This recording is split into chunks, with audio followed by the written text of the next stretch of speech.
Hello everyone. हम UP PCS प्रारंभिक परीक्षा का प्रश्न पत्र देख रहे थे। तो 2020 का हम देख लिए हैं, तो आज हम 2019 का देखेंगे। अगर ये वीडियो आपको हेल्पफुल लगता है तो इसको आप अपने मित्रों तक शेयर कर सकते हैं। तो इसमें पहला प्रश्न बताना है कि कौन सा सुमेलित नहीं है। तो इसमें ताम्र की मुद्रा है। देसाई राजस्व अधिकारी को कहते हैं। दीवान प्रांतीय राजस्व का प्रमुख। जरीब जो होता है ये में जो जरीब है वो क्या होता है कि मुगल काल में भू राजस्व व्यवस्था के संदर्भ में जरीब जो थी भूमि की माप हेतु प्रयुक्त की जाती थी। ये कोई टैक्स नहीं था। दाम की बात करें तो शेरशाह सूरी द्वारा तांबे के सिक्के दाम का प्रचलन प्रारंभ किया गया।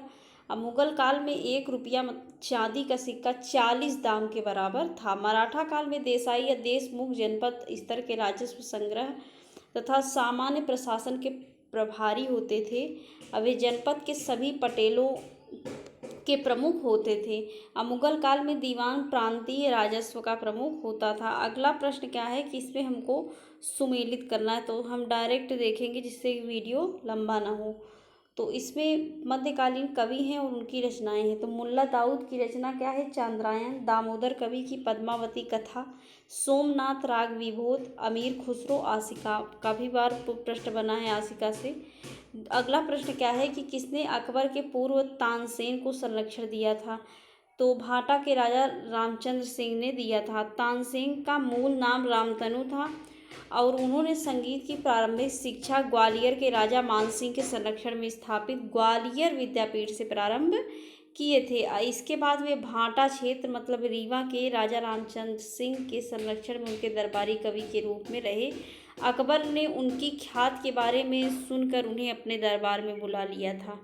अगला हमको इसमें से सुमेलित करना है। तो पल्लव की राजधानी कांची, पांड की राजधानी मदुरै, यादव की देवगिरी, काकतीय के वारंगल। इसमें कुछ चिन्ह लग गए तो इसको आप लोग ध्यान मत दीजिए, इससे आपको सहूलियत ही होगी।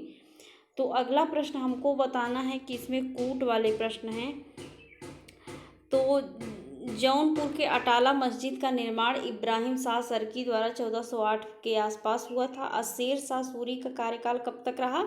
1540 से 45 ने। इसने अपने स्वयं का मकबरा सासाराम में बनवाया था। दिल्ली स्थित हुमायूं के मकबरे का निर्माण कार्य अकबर के सौतेली माँ हाजी बेगम ने किया था। मोस्ट इम्पॉर्टेंट 1564 में। औरंगजेब ने अपनी बेगम राबिया दौरानी की स्मृति में औरंगाबाद में 1678 में मकबरे का निर्माण कराया था। अगला प्रश्न क्या है कि मनसबदारी व्यवस्था राज्य के कुलीन वर्ग से संबंधित थी जिसे अकबर ने प्रारंभ किया। तो ये सही है। अब मनसबदारी का पद पैतृक था, तो ये पैतृक नहीं था। अगला प्रश्न क्या है कि किस मंदिर को विदर्भ के खजुराहो के रूप में माना जाता है? तो मार्कंडेश्वर जो मंदिर था उसे खजुराहे के रूप में माना जाता है। अगला कारण क्या है, कथन क्या है कि अकबर ने शेरशाह के समय राज्य के सिक्कों के प्रचलन को नियमित करने का प्रयास किया। कारण क्या है? शेरशाह की मुद्रा पद्धति के समान अकबर के समय का ताम्र का प्रमुख सिक्का दाम था। तो ये दोनों ही सही है और ये कारण भी बता रहा है। अकबर ने शेर शाह के समय राज्य के सिक्कों के प्रचलन को नियमित करने का प्रयास किया। इसके परिणाम स्वरूप अकबर और उसके उत्तराधिकारी के शासनकाल के दौरान मुगल साम्राज्य में व्यापारिक कारोबार हुए। तो मुख्यतः स्वर्ण मुहरों, चांदी का रुपया और तांबे के दाम के रूप में मानक सिक्कों का प्रचलन और प्रसार किया गया।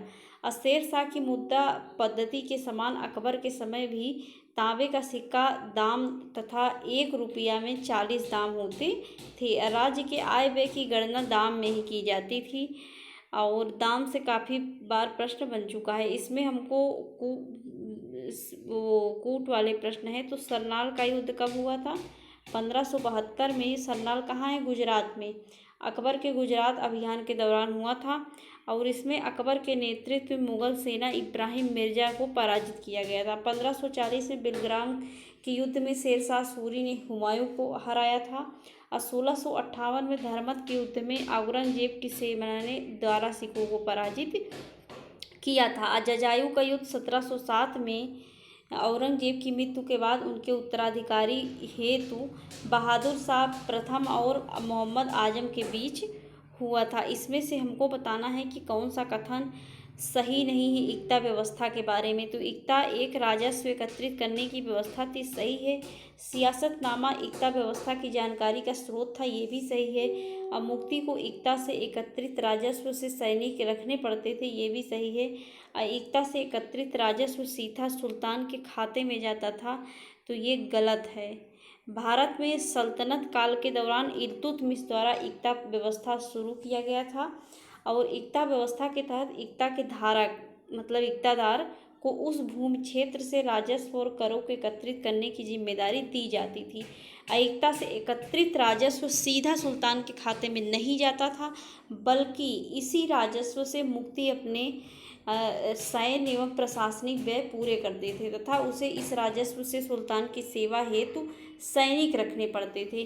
खालिसा भूमि से प्राप्त आय सीधे सुल्तान के खाते में जाता था। कौन सा जाता था? खालिसा भूमि से जो प्राप्त आय होती थी वो सुल्तान के खाते में जाती थी। अबू अली हसन इब्न अली तूसी निजाम उल मुल्क की फारसी पुस्तक सियासतनामा में प्रारंभिक इक्ता व्यवस्था का वर्णन किया गया है। तो इसमें हमको बताना है कौन सा सुमेलित नहीं है। तबकात नासरी मिनहाज उस सिराज जजसानी के सही है। तारीख फिरोज शाही शम्स सिराज अफीक की है। हुमायूं नामा गुलबदन ने लिखा है, हुमायूं की बहन है। तो इस तरह से तुगलक नामा किसने लिखा है, हमको कमेंट बॉक्स में बताइए। चलिए हम ये बता देते हैं। अमीर खुसरो, देखिए अमीर खुसरो की दो रचनाएं एक ही पेपर में आ गया, एक आशिका एक ये। इब्न बतूता ने अपना यात्रा वृतांत लेहला पुस्तक में लिखा है। और अगला इसमें मैचिंग कराना है। तो इलाहाबाद की संधि 1765 में हुई थी, 12 अगस्त 1765 में। द्वितीय की बात करें तो 16 अगस्त 1765 में हुआ था। और पहला हुआ था अंग्रेज और मुग़ल सम्राट शाह आलम द्वितीय के, और दूसरी हुई थी सिराजुद्दौला के बीच में। मैंगलोर की संधि द्वितीय आंग्ल मैसूर युद्ध 1780 से 84 के बीच चला था। तो अंग्रेज और टीपू सुल्तान के मध्य 1784 में हुआ था। सालवाई की संधि प्रथम आंग्ल मराठा युद्ध। जितने भी मैसूर मराठा हुए हैं युद्ध, इससे हर बार एक प्रश्न बनना तय है। 1775 से 82 के बीच। और इसमें और मद्रास की जो है वो प्रथम आंग्ल मैसूर युद्ध 1767 से 69 के बीच में, और हैदर अली और अंग्रेज़ों के बीच हुआ था। ये अगला प्रश्न भी कूट वाला है। इसमें पूना पैक्ट, गांधी इरविन समझौता, क्रिप्स। तो सविनय अवज्ञा आंदोलन के नेतृत्व में दांडी मार्च 1930 में प्रारंभ हुआ। 5 मार्च 1931 को गांधी इरविन समझौता हुआ। और 16 अगस्त 1932 को रैमजे मैकडोनाल्ड द्वारा घोषित सांप्रदायिक पंचायत के बाद गांधी जी और अम्बेडकर के मध्य पूना समझौता हुआ। 26 सितंबर 1932 को। क्रिप्स मार्च 1942 में भारत आया था। असैनिक प्रशासन 1905 के बारे में बताना है कौन सा सही है। लॉर्ड कर्जन ने प्रांतीय सीमाओं को पुनर्गठित करने का निर्णय लिया। दूसरा है पूर्वी बंगाल और असम नामक एक नया प्रांत बनाया गया था। तो 1905 में लॉर्ड कर्जन ने प्रांतीय सीमाओं को पुनर्गठित करने का निर्णय लिया था। इसमें 2 भागों में बांटकर पूर्वी बंगाल और असम नामक एक प्रांत बनाया गया था, तो ये सही है। और प्रांतीय सीमाओं को पुनर्गठित करने का निर्णय लिया गया था, तो ये भी सही है। अगला प्रश्न क्या है कि मुस्लिम लीग एवं भारतीय राष्ट्रीय कांग्रेस के बीच राजनीतिक गतिरोध को दूर करने के लिए CR फार्मूला किसने लागू किया था, किसने बनाया था? तो राजगोपालाचारी ने बनाया था। और मद्रास प्रांत के प्रभावशाली नेता श्री राजगोपालाचारी ने मुस्लिम लीग एवं भारतीय राष्ट्रीय कांग्रेस के बीच राजनीतिक गतिरोध को दूर करने के लिए जुलाई 1944 में दोनों पक्षों के मध्य समझौते की एक योजना गांधी जी की स्वीकृति से प्रस्तुत की थी, जिसे CR फार्मूला कहा गया। जिन्ना ने इस फार्मूलों को अस्वीकार किया था। The rise and growth of economy nationalism in India के लेखक कौन हैं? तो इसके लेखक की बात करें तो विपिन चंद्र द्वारा लिखा गया है। इस अगला प्रश्न भी कूट वाला है। तो जम्मू कश्मीर के महाराज हरि सिंह 26 अक्टूबर 1947 को भारत के साथ विलय पत्र पर हस्ताक्षर किया था। भारत का संविधान 26 नवंबर 1949 को अंगीकृत किया गया और जम्मू कश्मीर की प्रभुसत्ता संपन्न संविधान सभा ने जम्मू कश्मीर के संविधान को 11 नवंबर 1957 को स्वीकार करने के साथ भारत में विलय को अनुमोदित किया था। और जबकि जम्मू कश्मीर राज्य का नया संविधान 26 नवंबर 1957 को प्रवृत्त हुआ। नेटिव मैरिज एक्ट किस वर्ष पारित हुआ, इससे भी प्रश्न बनता है, पहले भी बना है 1872 में। इसमें आयु पूछा जाता है तो लड़की की 14, लड़के की 18 साल। इसमें भी हमको मैचिंग कराना है। तो चलिए, पाबना 1873 से 85, एका 1922, संथाल 55-56, ताना भगत 1914। इसमें भी बताना है कौन सा सही नहीं है। तो सांप्रदायिक निर्णय जो था वो 1932 में हुआ, 33 में नहीं, और सब सही है। जल सेना अधिनियम 1927, सविनय विज्ञा आंदोलन 1930, तृतीय गोलमेज सम्मेलन 1931। इसमें भी हमको क्रम लगाना है। तो देखिए, कांग्रेस के नेता और बॉम्बे क्रॉनिकल समाचार पत्र के संपादक कौन थे? फिरोज शाह मेहता की मृत्यु 5 नवंबर 1915 को हुआ था। जलियांवाला बाग हत्याकांड का हुआ था 13 अप्रैल 1919 को, बैसाखी के दिन। साइमन कमीशन के गठन 8 नवंबर 1927 को। महात्मा गांधी ने अपने 78 चुने अनुयायियों के साथ 12 मार्च 1931 को अहमदाबाद के साबरमती आश्रम से दांडी मार्च निकाला, अभी भी देख चुके हैं।